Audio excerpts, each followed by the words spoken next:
Bagaimana berkaitan kulit, khususnya saya minta penanganan kulit sapi ini dari surat proses hukum.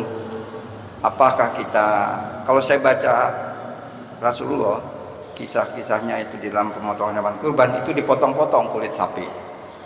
Tentu dalam kenyataannya kan ada beberapa empiris bisa dijual oleh panitia dalam rangka untuk operasional. Makasih. Assalamualaikum warahmatullahi wabarakatuh. Waalaikumsalam warahmatullahi wabarakatuh.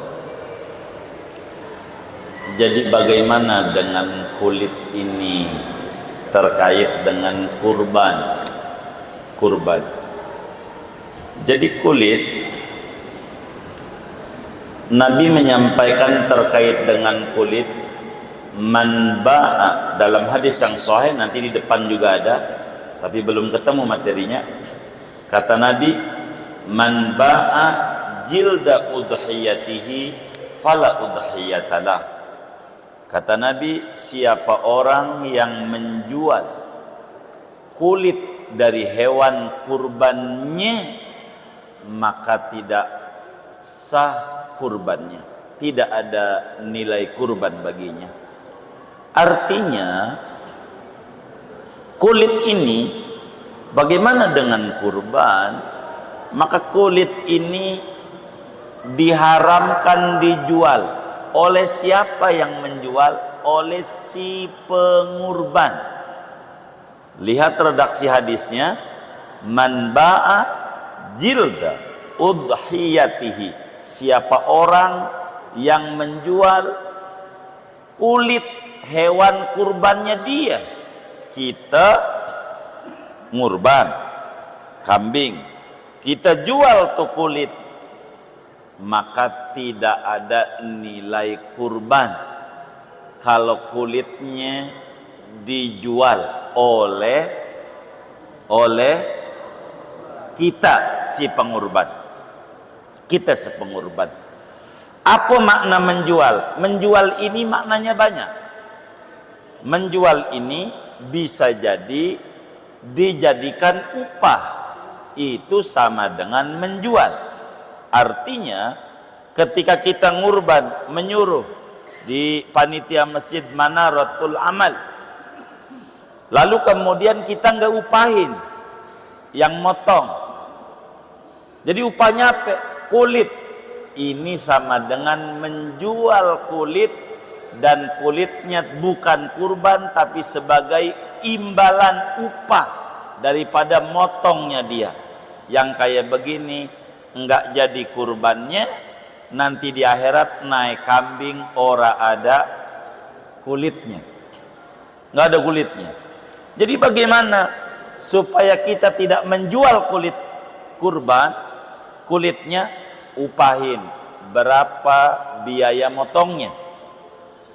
Berapa biaya motongnya? Umpama kambing berapa kalau di Meruya?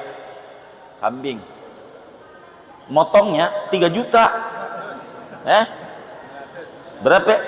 100. Itu 100.000 tuh upah motong apa plus plastik? Kan kudu ada motong doang. Nah, habis motong ini kan kudu dibagi. Daging nih, dibaginya pakai kantong kresek. Kantong kresek namanya ya. Kantong plastik tuh. Nah, kantong plastiknya ini beli nggak kira-kira? Nah, ini nih kita kudu bayar lagi nih buat plastiknya. Kira-kira berapa tuh? Sekambing dapat berapa bungkus tuh? Kira-kira 50. Nah, untuk beli 50 kantong nih kira-kira berapa perak nih? Untuk kantongnya 10.000. Berarti kita harus ngasih sama panitia, Pak, ini saya upahnya 100.000, ini 10.000 untuk beli kantong plastiknya. Biar kita enggak menjual kulit. Itu begitu maksudnya. Ketika kita udah ngupahin, ketika kita udah ngasih uang plastik, maka kulit yang ngorban saya, panitianya Pak Dr. Jamil. Nah, maka ketika kita sudah bayar, ini upah motongnya, Pak panitia kurban, ini buat beli plastiknya, udah, maka kulit itu menjadi kurban adanya. Bagaimana ini kulit prosesnya? Apa kudu dipotong kecil-kecil? Tidak ada riwayat hadis yang katanya Nabi motong kecil-kecil. Enggak ada. Enggak ada.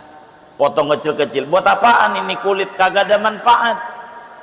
Justru udah kita kasih, upah dapet, plastik udah dibayar, kulit kasih tuh sama panitia. Panitia jual, boleh-boleh aja. Enggak apa-apa, enggak apa-apa. Yang dilarang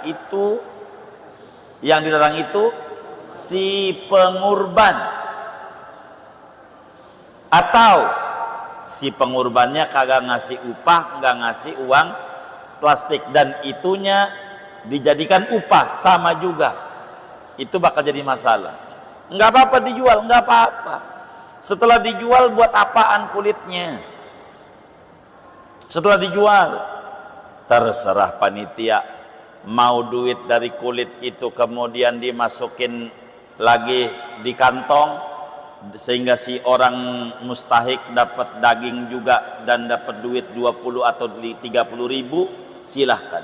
Atau buat ngeteh juga boleh.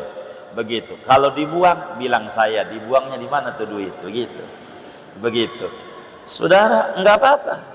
Yang enggak boleh tuh dipotong kecil-kecil. Termasuk jual daging kurban. Bagaimana hukumnya? Sama, haram. Maksudnya haram, kita yang kurban kita dagangin. Adapun si mustahik itu bukan daging kurban, daging aja. Ini saya ngurban, antum nih mustahik, kita bagi, maka bagi antum namanya daging, bagi saya namanya daging kurban. Bagi antum daging kurbannya Pak Anu, buat saya daging. Maka si miskin yang dapat 5 kantong, 10 kantong dijual, nggak apa-apa, karena dia bukan daging kurban, daging aja bagi dia.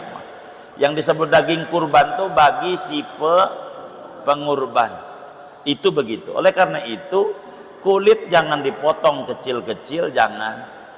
Lalu panitia, panitia kan ada yang ngurban, ada yang kagak. Dia harus paham tuh, begitu kan.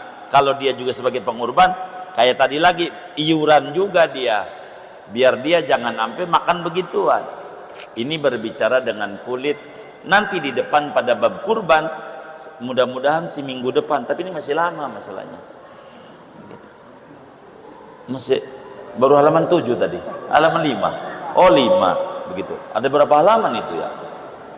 Itu nanti ada itu terkait dengan kurban. Jadi sehingga enggak jadi masalah kulit ini kemudian ama si panitia dia dijual dia. Yang penting bukan si pengurban. Sama aja kita dibagi juga sama yang motong, girang. Ketika diajarin yang motong, alhamdulillah duit dapat, kulit dapat. Apa enggak girang dia? Kasih sama yang motong juga boleh. Udah bang, nih upah motongnya, kulit hadiah, pala hadiah, daging udah dia buat ente. Ini cakep nih, kalau bisa tahun depan di sini, kalau bisa saban hari nih. Kata yang motong itu bisa begitu. Tapi panjangnya nanti di depan pada bagian kurban. Kurang lebih berbicara kulit seperti demikian. Jangan dipotong kecil-kecil yang ujungnya tidak ada manfaatnya, dimakan susah, ini susah. Dibikin kerupuk kulit juga susah gosok-gosoknya kalau kecil.